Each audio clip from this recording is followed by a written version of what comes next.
ਔਰੰਗਜ਼ੇਬ ਦੀ ਕਬਰ ਪੁੱਟ ਕੇ ਤੇ ਉਸ ਦਾ ਟੋਟਲ ਖਾਤਮਾ ਕਰਨ ਲਈ ਕਿਉਂ ਉਪਰਾਲੇ ਕੀਤੇ ਜਾ ਰਹੇ ਨੇ।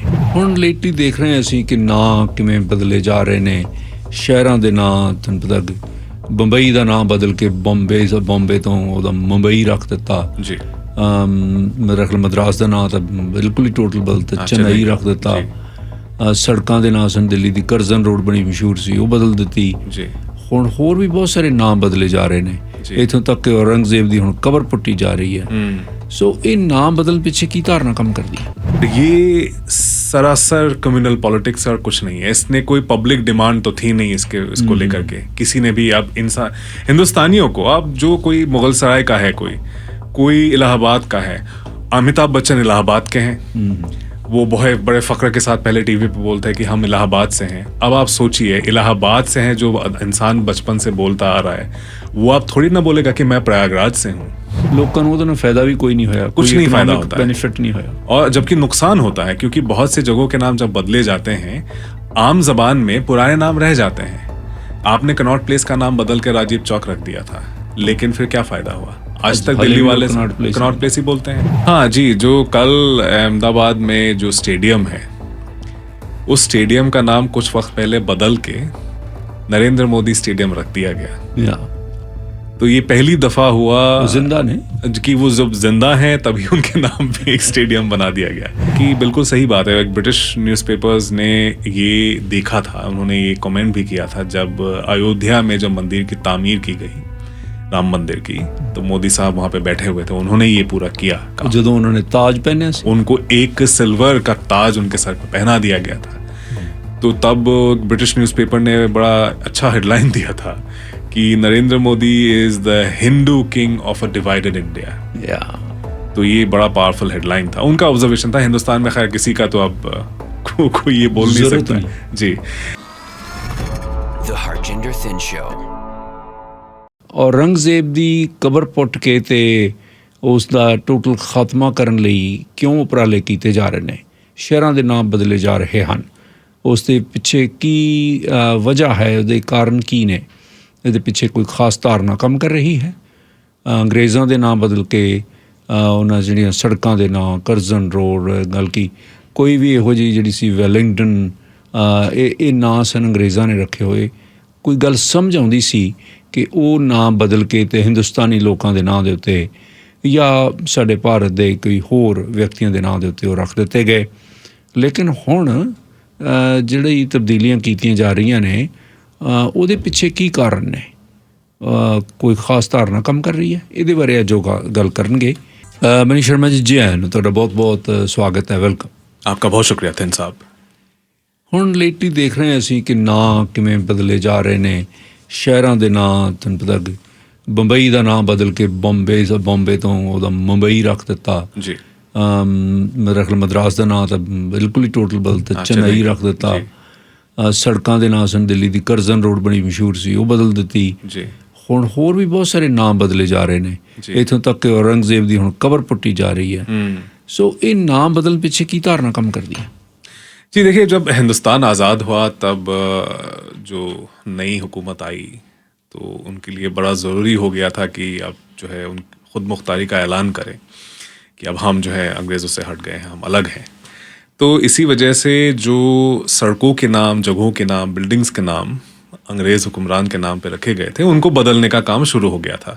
तो इंडियन नेशनलिस्ट के अब गांधी के नाम पे बहुत सारे रोड्स रखे गए हैं। MG रोड, किसी भी शहर में आप चले जाइए हिंदुस्तान में, एक MG रोड आपका होगा ही होगा। तो पर ऐसे पंडित नेहरू के जाने के बाद फिर उनके नाम पे भी सड़कों के नाम रखे गए, और इंदिरा गांधी, और जैसे बहुत मौलाना आज़ाद रोड हैं, सरदार पटेल रोड हैं। तो इंडियन नेशनलिस्ट जितने भी थे उनके नाम पे सड़कों के नाम रखे गए, बिल्डिंग्स के नाम बदले गए, शहरों के नाम भी बदले गए। वो फिर क्योंकि पॉलिटिक्स उस ज़माने में फिर काफ़ी इवॉल्व हो चुका था।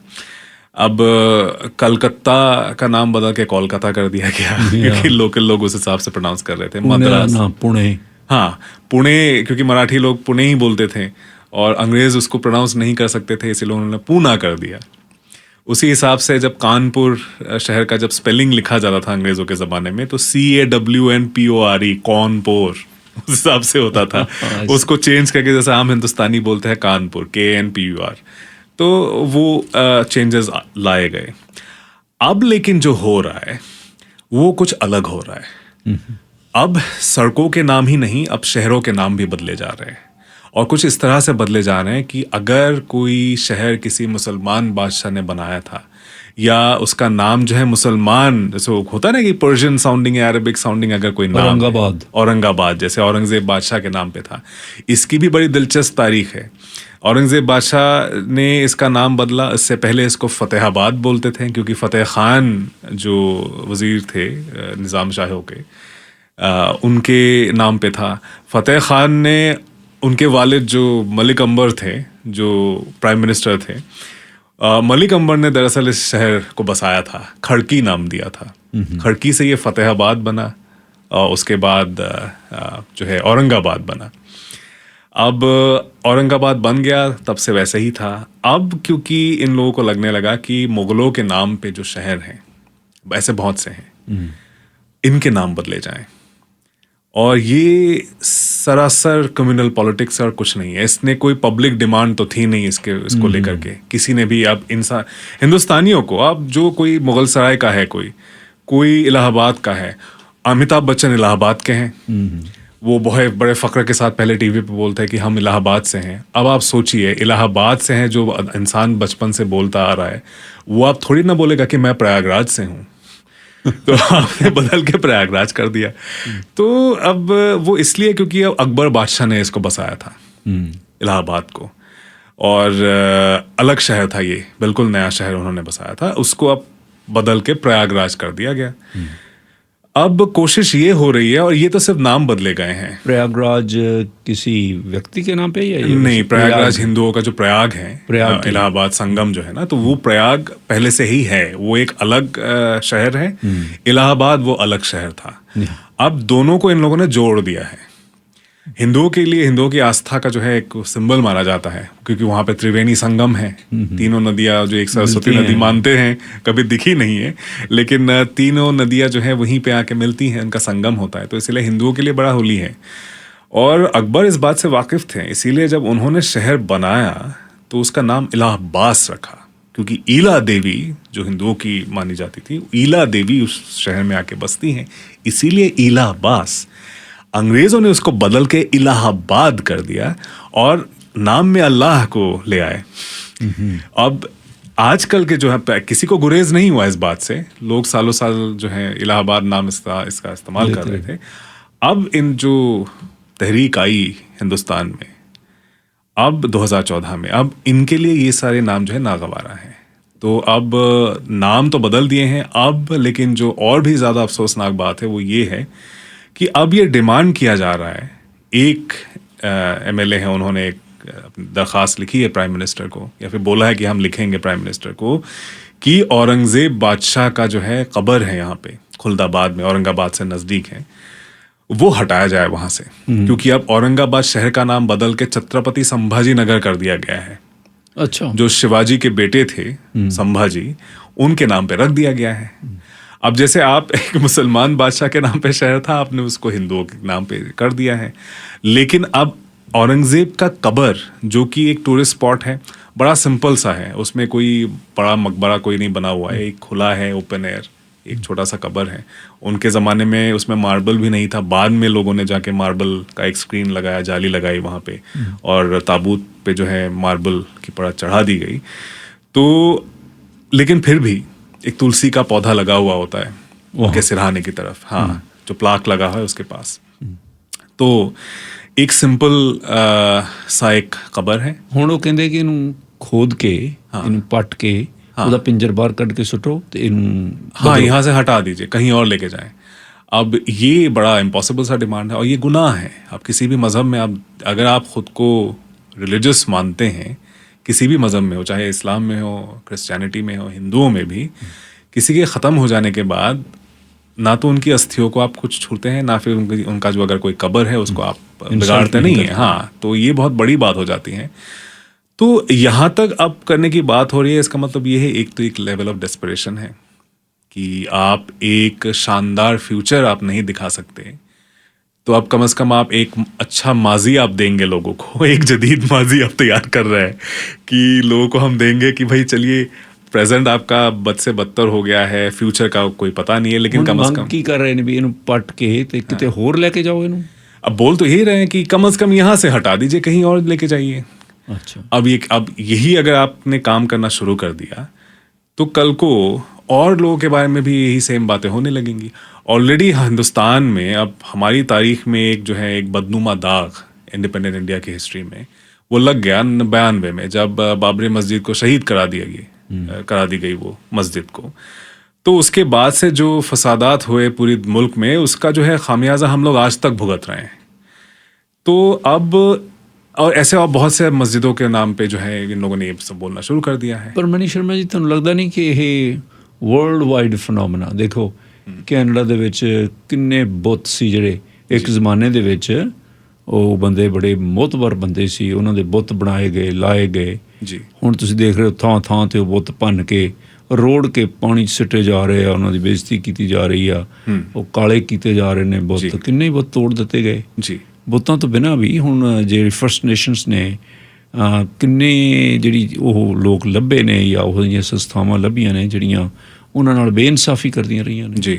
ਸੋ ਇਹ ਲੱਗਦਾ ਨਹੀਂ ਕਿ ਹੁਣ ਮੇਰਾ ਖਿਆਲ ਆ ਯੂਨਾਈਟਿਡ ਸਟੇਟਸ ਦੇ ਵਿੱਚ ਵੀ ਕਈ ਥਾਵਾਂ ਦੇ ਉੱਤੇ ਇਹੋ ਜਿਹੇ ਬੁੱਤ ਸੀ ਜਿਹੜੇ ਜੀ ਉਹ ਤੋੜ ਦਿੱਤੇ ਗਏ ਜੀ। ਨਿਊ ਵੈਸਟਮਿਨਸਟਰ ਦੇ ਵਿੱਚ ਇੱਕ ਬੜਾ ਜੱਜ ਸੀ ਤੇ ਉਹਦਾ ਬੁੱਤ ਭੰਨ ਦਿੱਤਾ ਲੋਕਾਂ ਨੇ, ਉਹ ਕਹਿੰਦੇ ਨੋ जी।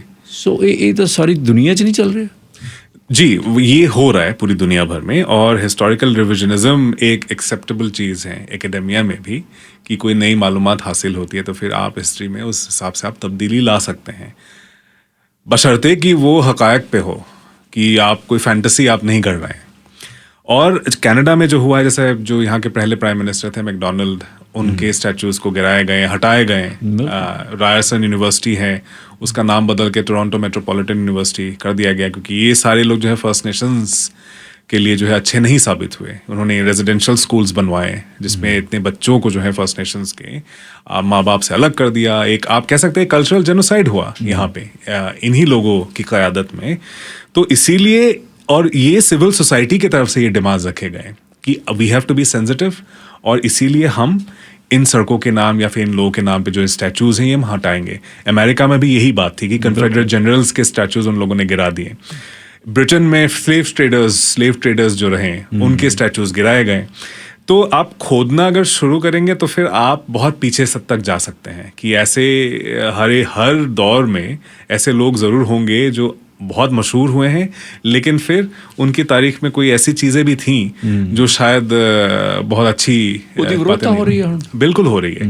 लेकिन उसमें और जो हिंदुस्तान में हो रहा है उसमें एक बहुत बड़ा फ़र्क है कि एक तो ये कि कोई लोकल डिमांड्स नहीं थे, किसी ने नहीं बोला कि अहमदनगर का नाम बदल दिया जाए, कि अहिल्याबाई के नाम पे रखा जाए। लोगों को तो फायदा भी कोई नहीं होया, कुछ नहीं फायदा होता है, बेनिफिट नहीं होया, और जबकि नुकसान होता है, क्योंकि बहुत से जगहों के नाम जब बदले जाते हैं आम जबान में पुराने नाम रह जाते हैं। आपने कनॉट प्लेस का नाम बदल के राजीव चौक रख दिया था, लेकिन फिर क्या फायदा हुआ? आज तक दिल्ली वाले कनॉट प्लेस ही बोलते हैं। आपने जो है अब अकबर बादशाह के बाद जो आगरा शहर था, आगरा शहर का नाम बदल के अकबराबाद कर दिया गया। इसीलिए नज़ीर अकबराबादी जो शायर हैं, है ना, अकबराबादी कोई है मतलब ये आगरे से हैं। वैसे ही ढाका का नाम बदल के जहांगीर नगर कर दिया गया था, लेकिन फिर क्या फ़ायदा हुआ? उसके बाद अब ढाका ही बोलते हैं, वो नाम रहा ही नहीं। तो इसी तरह से नाम बदल के जो है एक ऑब्जेक्टिव आपका बहुत लिमिटेड ऑब्जेक्टिव होता है कि आप कम्युनल पॉलिटिक्स में आप वोट्स आप मांगते हैं। अब जैसे इलेक्शंस आने वाले हैं अगले साल हिंदुस्तान में, तो ऑलरेडी औरंगज़ेब, अलाउद्दीन खिलजी, टीपू सुल्तान ऐसे रूलर्स के नाम लिए जा रहे हैं, और जिससे आपको लगने लगा है कि शायद ये लोग इलेक्शंस में खड़े होने वाले हैं तो कभी गए ही नहीं वो। तो इस तरह से उनके जो है अब 4 लोग अरेस्ट हो गए हैं, क्योंकि औरंगज़ेब बादशाह का जो है पोर्ट्रेट लेके गए थे प्रोटेस्ट करने के लिए कि आप हमारे शहर का नाम क्यों चेंज कर रहे हैं, औरंगाबाद से छत्रपति संभाजी नगर क्यों आपने बदल दिया है। तो फिर इनको ये FIR हो गया है। अब फिर NCP ने बोला है कि भाई क्या आपने औरंगज़ेब को देखा था कभी, कि आप कह रहे हैं कि उनका फ़ोटो लेके घूम रहे हैं। तो लेकिन जो बात है वो ये कि लोग जो लोग का मतलब वो नहीं जो आम इंसान जो है, मेरी मुराद वो नहीं है जब मैं लोग का इस्तेमाल करता हूँ। जो लोग इख्तिदार में हैं वो इसलिए बदलना चाहते हैं कि एक तो वो अपनी तारीख से खौफजदा हैं, उनको डर लगता है कि हमारा तो कोई रोल ही नहीं था, आज़ादी की लड़ाई में भी ये लोग नहीं थे जब शायद पेट्रियोटिज्म दिखाने का सबसे बड़ा मौका आपके पास था, उस टाइम पे आप जो है अंग्रेज़ों के जो है हिमायती बन के आप चुप हो गए। अब आपको दिखाना है कि हम तो बड़े हुब्बुल वतन हैं, हमसे बड़ा कोई पेट्रियट हो ही नहीं सकता, इसीलिए आप ये कोशिश करते हैं कि नई तारीख बनाई जाए। दूसरी बात ये कि आप एहसास कमतरी की गिरफ्त में आ चुके हैं कि आप में इतना इन्फीरियरिटी कॉम्प्लेक्स है। आप तारीख अगर खोल के देखेंगे 12वीं सदी से 1857 तक पूरे हिंदुस्तान में जो बड़े सल्तनत जो थे वो मुसलमानों ने चलाए, ये फैक्ट है, आप इसको बदल नहीं सकते। बिल्कुल, मुगलों ने बहुत राज किया, बहुत बड़ा राज, बहुत बड़े एम्पायर्स थे। दिल्ली सल्तनत हो, चाहे वो गोलकोंडा हो, बीजापुर हो, और मुगल बादशाहों का तो खैर वो आज तक उनका नाम लिया जाता है, ऐसे ही नहीं बने थे। और ऐसा नहीं था कि जो हिंदू जो थे या फिर कोई और माइनॉरिटी के जो लोग थे उन लोगों ने बहुत ज़्यादा सफ़र किया है। ये आज का जो है इनका तसव्वुर है कि भाई उस ज़माने में हमारे ऊपर जो है बहुत ज़्यादतियाँ हुई, वो उस ज़माने की रियलिटी थी। लेकिन अब मसला ये है कि हिस्ट्री को आप सिर्फ नई पड़त चढ़ा के ही नहीं, आप पूरा बदल देना चाहते हैं। जिस वजह से जो हल्दी घाटी की लड़ाई हुई थी राणा प्रताप और अकबर के फोर्सेस के दरमियान, उसमें सबको पता है, हम बचपन से हम पढ़ते आए हैं कि राणा प्रताप की वहां पे शिकस्त हुई थी। अब इसको बदल के राणा प्रताप दरअसल फतेहाब हुए थे, मुगल हारे थे, ये बोला जा रहा है। किताबों में भी, स्कूलों की किताबों में राजस्थान गवर्नमेंट ने वो लिख दिया था जब बीजेपी की सरकार थी। अब नई गवर्नमेंट ने आकर उसको बदला, लेकिन फिर जो मेमोरियल प्लाक्स है आर्कियोलॉजिकल सर्वे ऑफ इंडिया के, वो अब कुछ सालों पहले विड्रॉ कर दिए गए हैं, क्योंकि वहां पे क्लियरली लिखा हुआ था कि राजपूत हारे थे। अब राजपूत ग्रुप्स में जाके वहां पे हल्ला मचाना शुरू कर दिया कि हम तो नहीं हारे थे, हम तो जीते थे, मुगल जो है हम पे कब्जा नहीं कर पाए, इसका मतलब तो हम तो जीते थे, तो आप इसको बदलिए। तो अब उसको बदल दिया गया है ये दिखाने के लिए कि कोई नहीं जीता। तो अब ऐसे 400-500 साल अगर आप रियलिटी बदलने की कोशिश करेंगे, क्योंकि आपको लगता है कि हिंदू हर जगह जाके हार रहे थे, जबकि हिस्ट्री ऐसे नहीं देखते लोग।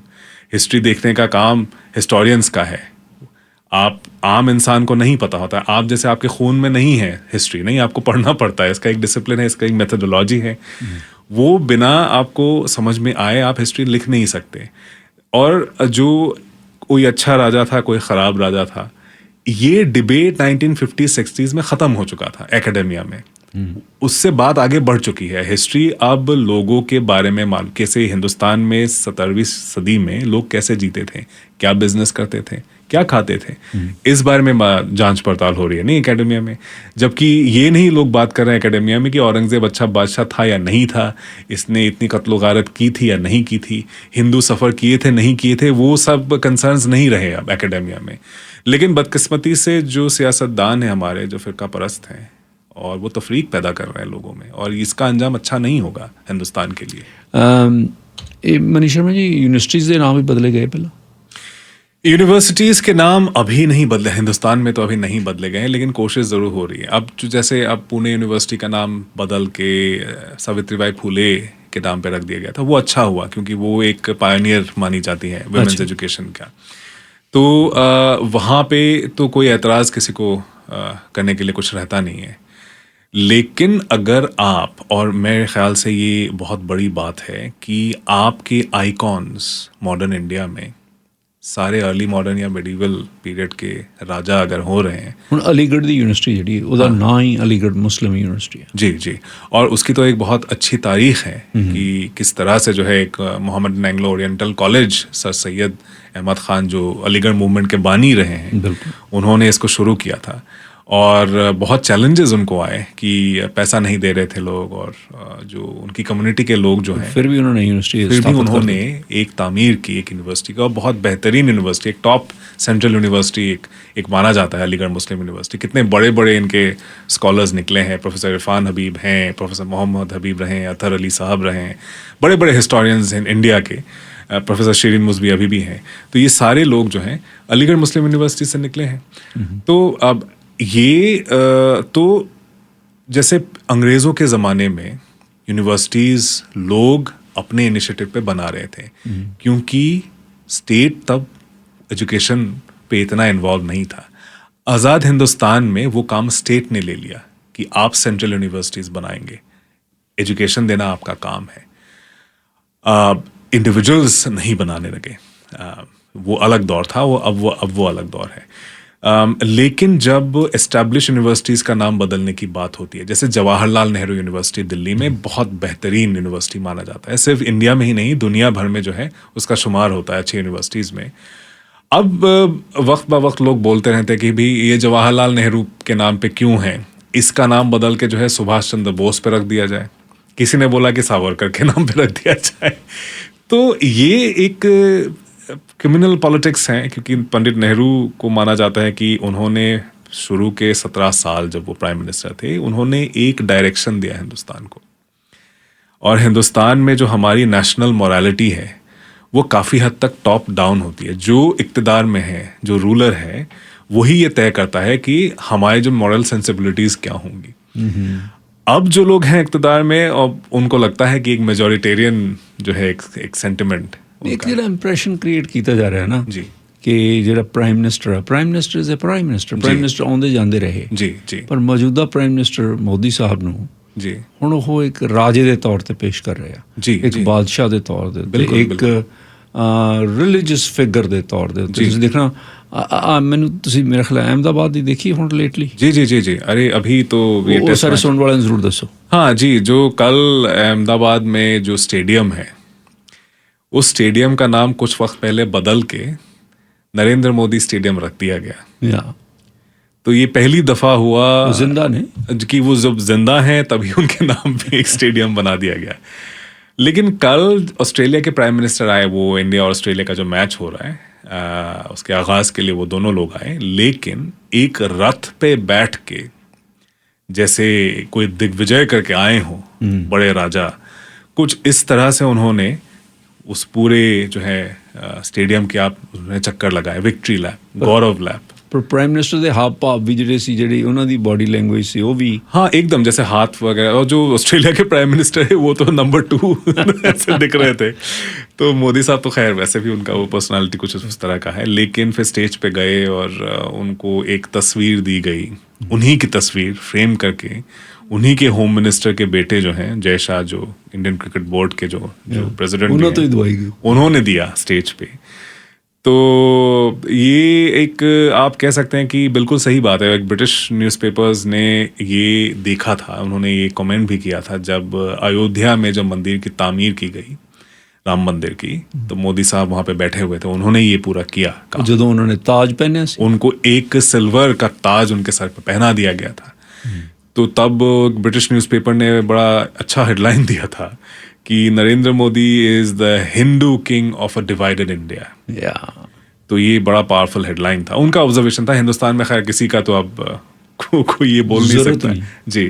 लेकिन अब जैसे ऑपोजिशन में भी राहुल गांधी ने कुछ साल पहले ये कहा था कि द आइडिया ऑफ अ शहनशाह इज बैक, जो हमने ख़त्म कर दिया था 47 में, बरतानिया के बादशाह का जो है राज ख़त्म हो गया, लेकिन फिर दोबारा से एक शहनशाह उठ के आए हैं। तो ये फीलिंग जो है, जैसे मैंने पहले भी कहा कि एक एहसास कमतरी की गिरफ्त में लोग आ चुके हैं। जो सियासतदान हैं उनको लगता है कि भाई हमारे पास तो कुछ है ही नहीं दिखाने के लिए, तो हम नहीं अपनी जदीद तारीख बनाएंगे। तो इसीलिए नाम बदले जा रहे हैं। और मुसलमानों का जो प्रेजेंस रहा है हिंदुस्तान में, और हिंदुस्तान की तारीख या आज के हिंदुस्तान का जो हमारा बॉलीवुड है, खान पान है, सब कुछ है, पहनावा, ये बिना इस्लाम के आप इसका तस्वुर आप कर ही नहीं सकते। बिल्कुल। ये अब अलग अलग सोच, अलग अलग तंजीमें, अलग अलग जो है आइडियोलॉजीज, अलग अलग मज़ाहिब आए हिंदुस्तान में, तो ही हम हिंदुस्तानी बने ना। एक रिच, एक कल्चरली रिच, हम एक डाइवर्स मुल्क हैं। वो इसी वजह से हम बन पाए कि हमने बहुत लोगों को अपनाया, अलग अलग सोचों को हमने, अलग अलग तौर तरीक़ों को हमने अपनाया। और बहुत लंबे वक्त तक, जब आप 12वीं शताब्दी की अगर बात करें, जिसके आखिर में आप दिल्ली में सबसे पहली बार और हिंदुस्तान में एक मुसलमान सल्तनत कायम हो गई, राजा मुसलमान थे, इसीलिए मुसलमान सल्तनत कहा जाता है। हालांकि मुसलमानों जैसा काम जो उनके शरीयत के मुताबिक काम नहीं किया था, और उससे उलेमा के साथ उनका हमेशा जो है एक चैलेंज प्रॉब्लम रहा ही है हर मुसलमान बादशाह का। मुगल बादशाह ने मुसलमानों को भी कई बारी बहुत तंगी दी है, बहुत किया तो राजे सी। बिल्कुल। और बाबर ने जब हिंदुस्तान में आए, उन्होंने किसको शिकस्त दी? इब्राहिम लोदी को ना। इब्राहिम लोदी से उन्होंने एम्पायर लिया, जो खुद एक मुसलमान बादशाह थे। तो अब क्योंकि 12वीं शताब्दी में ये बात शुरू हुई, और उसके 200 साल के अंदर ही मुसलमानों का जो एक, आप कह सकते हैं कि एक रवायत बन गई उस टाइम पे कि अगर कोई पावर में है तो वो मुसलमान ही है। तो इसमें एक जेम्स लेन करके एक राइटर रहे हैं, तो उन्होंने एक शिवाजी पे किताब लिखी थी, बहुत कंट्रोवर्शियल हो गई, हिंदुस्तान में बैन हो गई वो किताब। तो उन्होंने कुछ इस तरह से कहा था कि Shivaji was a Hindu king in a Muslim India, क्योंकि उनके ज़माने में ये तयशुदा था कि राज अगर किसी का होगा तो वो मुसलमानों का होगा। Muslims were seen as rulers, है ना, वो नेचुरल रूलर्स थे। और दिल्ली सल्तनत के कायम होने के 200 साल के अंदर अंदर जो हिंदू डायनेस्टीज थे दक्कन में या नॉर्थ ईस्ट में भी, आप देखिएगा, जैसे विजयनगर एम्पायर, एक हिंदू राजा थे उन सारे के सारे। लेकिन विजयनगर एम्पायर ने खुद को, उनके राजाओं ने, पहले राजा से ही उन्होंने शुरू कर दिया था खुद को हिंदू राया सुरत्रणा बोलना। हिंदू राया सुरत्रणा मतलब हिंदुओं में सुल्तान। सुल्तान लफ्ज का संस्कृत है सुरत्रणा। ओह, आई सी। हाँ, और सूरत अलू मतलब सुल्तान, वो बोलना शुरू कर दिया था खुद को। आप नॉर्थ ईस्ट में आप चले जाएं, वहाँ आहोम राजा जो वहाँ पे थे, एक आहोम राजा ने अपने सिक्कों पे खुद को सुल्तान आलम पनाह कहना शुरू कर दिया था। अच्छा। आप सोचिए कि हिंदू राजा क्यों बोल रहा है ऐसे? क्योंकि उसको लग रहा है कि जो है यही लैंग्वेज ऑफ किंगशिप है कि सुल्तान मुसलमानों से लंबा समय रहे, बहुत लंबे वक्त तक। जी। अच्छा ਸ਼ਰਮਾ ਜੀ, ਅਖੀਰ ਦੇ ਵਿੱਚ ਮੈਨੂੰ ਨਾ ਦਿੱਲੀ ਬਾਰੇ ਵੀ ਦੱਸੋ। ਜੀ। ਹੁਣ ਦਿੱਲੀ ਜਿਨ੍ਹਾਂ ਨੇ ਵਸਾਈ ਸੀ, ਜੀ, ਹੁਣ ਕਈ ਕਿਸਮ ਦੇ ਇਹਦੇ ਬਾਰੇ ਚੱਲਦੇ ਆ। ਦੇਖੋ, ਪ੍ਰਿਥਵੀਰਾਜ ਚੌਹਾਨ ਹੋਰੀ ਆਏ ਗਏ, ਲੇਕਿਨ ਉਹ ਤਾਂ ਰਾਜਸਥਾਨ ਤੋਂ ਆਏ ਸੀ, ਉਹਨਾਂ ਨੂੰ ਵੀ ਕਿਹਾ ਗਿਆ। दिल्ली ਦੇ ਵਿੱਚ किन्ने लोग इन्वॉल्व रहे? दिल्ली वसाई किने दरअसल? जी, तो दिल्ली का जो भी हमें हक़ायक़ मिलते हैं अभी तक के हिस्ट्री में, हमने देखा है कि एक बहुत छोटा शहर हुआ करता था, कस्बे से थोड़ा बड़ा, लेकिन बहुत बड़ा शहर नहीं था जो अब वो है। तो वहाँ पे तोमर राजपूत थे, अनंगपाल तोमर को माना जाता है कि उन्होंने जो है एक शहर बसाया वहाँ पे। अब अनंगपाल तोमर भी बहुत सारे थे, अब कौन से थे वो कहना भी बड़ा मुश्किल है। तो एक वक्त पे वो चौहानों के अधीन हो गया। चौहान, जो पृथ्वीराज चौहान, वो अजमेर के राजा थे दरअसल, वो दिल्ली के राजा नहीं थे। लेकिन 15वीं शताब्दी तक आते आते किताबों में ये लोगों ने लिखना शुरू कर दिया था। जैसे हमीरा महाकाव्य है, एक किताब लिखा गया हमीर देव पे। हमीर लफ्ज कहाँ से आया है? अरबी जबान में जो आमिर बोलते हैं, वहां से हामिर। हमीर देव जो हिंदू राजपूत राजा थे, उनका नाम एक अरबी लफ्ज पे क्यों पड़ा, आमिर क्यों पड़ा? क्योंकि उस जमाने में, जैसे मैंने कहा, कि ये एक्सेप्टेड हो गया था कि ये जो पावर में है, जो रूलर है, जो इडियम ऑफ किंगशिप है, वो दरअसल इस्लाम से आया है। तो अब पृथ्वीराज चौहान और चौहानों के अधीन वो हो गया दिल्ली। जब सुल्तान आए, सुल्तान घोरी, मोहम्मद बिन घोरी जब आए, शहाबुद्दीन घोरी, तो उन्होंने पहले इनको तराइन की ज़मीन पे इनको शिकस्त दी। पृथ्वीराज चौहान का खात्मा हो गया वहीं पे। उसके बाद जो है अजमेर पे कब्ज़ा किया। उसके 2 साल बाद उन्होंने दिल्ली पे कब्ज़ा किया। अच्छा। हाँ, दिल्ली पे कब्ज़ा करने के बाद, और क्योंकि उनका अल्टीमेटली गजनी, घूर, ये एरिया था उनका मरकज़, तो इसीलिए दिल्ली एक ऐसा शहर उनको समझ में आया कि ये जोग्राफिकली जिसका लोकेशन है, ये हम गजनी पे भी हम जा सकते हैं और हिंदुस्तान के बाकी इलाकों पे भी, क्योंकि वो नॉर्थ इंडिया एम्पायर था उनका बिल्कुल। तो उनके लिए बड़ा आसान रह गया। उनको लगा कि भाई यहाँ से हम अपने ऑपरेशंस कर सकते हैं। दिल्ली से पुराना शहर लाहौर था, तो लाहौर एक बड़ा शहर था उस ज़माने में। तो अब दिल्ली सुल्तान इल्तुतमिश के ज़माने के बाद दिल्ली को जो है इस्लामी दुनिया का एक जो है मरकज़ माना गया। बहुत पढ़ाई भी हुई इस्लाम। जी जी। और 1258 में जब मंगोल आए, उन्होंने बगदाद में धावा बोला, शहर को ख़त्म किया, और जो है आखिरी खलीफा को भी उन्होंने जो है ख़त्म कर दिया। उसके बाद दिल्ली का जो है वजूद एक इस्लामी दुनिया का एक लीडिंग लाइट बन के सामने आया कि कुब्बाए इस्लाम मरकज़ गीती, ये उनको बोला गया।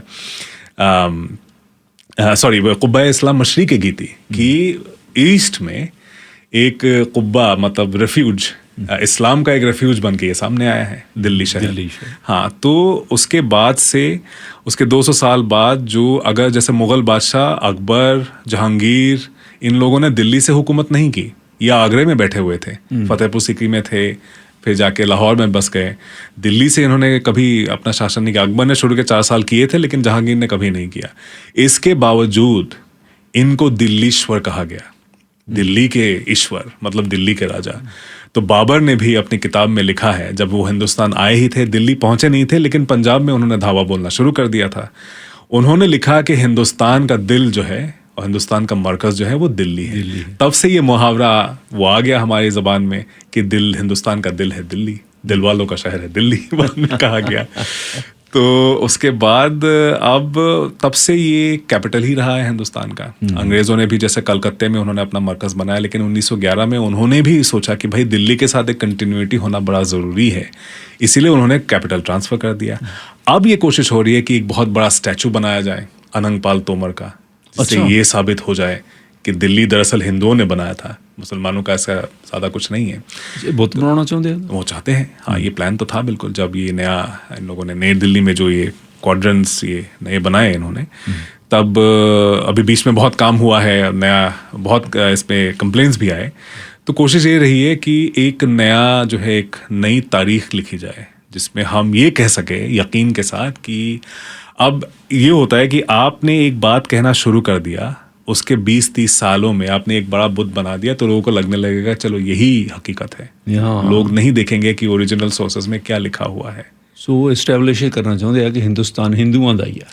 बिल्कुल यही कोशिश है कि हिंदुओं का पहले है, बाकियों का बाद में है। यही हिंदू राष्ट्र का भी क्लेम है, और इसी के चलते जो है ये हिस्ट्री बदली जा रही है, जगहों के नाम बदले जा रहे हैं। इस चीज़ को समझना बड़ा ज़रूरी है। कब्रें खोदी जा रही हैं। बिल्कुल, और नॉर्थ अमेरिका में जो हो रहा है उससे बिल्कुल अलग हिंदुस्तान में हो रहा है, क्योंकि यहाँ पे सिविल सोसाइटी की तरफ से डिमांड्स रखे गए हैं कि यहाँ पे लोगों को लगने लगा कि फर्स्ट नेशंस के लोग या फिर जो स्लेव्स थे उनके साथ जो है बदतर सलूक किया गया, उनको प्रमोट किया जाए। हाँ, तो अब उनको जो है उनकी सेंसिबिलिटीज़ के मद्देनज़र ये कोशिश हो रही है कि इन सब लोगों को जो है पब्लिक डोमेन से हटाया जाए, कि इनके नाम पे कोई स्टैचूज़ है। हिंदुस्तान में हमने ये कर दिया था 50-60s में, सारे स्टैचूज़ को हमने गिराए नहीं, हमने म्यूजियम्स में जाके रख दिया। क्वीन विक्टोरिया का बड़ा स्टैचू है बॉम्बे में रखा हुआ है म्यूजियम के अंदर, भावडा जिलाड म्यूजियम। आप जैसे किंग जॉर्ज का जो स्टैचू इंडिया गेट के सामने लगा रहता था, वो 60s के दौर में वो हटा के कोरोनेशन पार्क में रख दिया गया है। अब वैसे सारे स्टैचूज वहीं पे पड़े पड़े जो हैं इंतज़ार कर रहे हैं लोगों का कि कब कोई आके देखेगा जी। लेकिन अल्टीमेटली आप कुछ भी कह लें, लेकिन दरअसल ये मामला कम्युनलिज्म का है।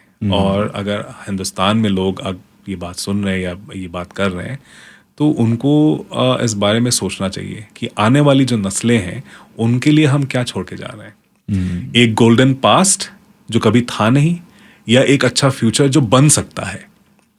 और मेरे ख्याल से अगर उस पर ज़्यादा तवज्जो दी जाए तो बेहतर रहेगा। जी शर्मा जी, बहुत बहुत मेहरबानी थोड़ी। Thank you. आपका बहुत शुक्रिया थैन साहब।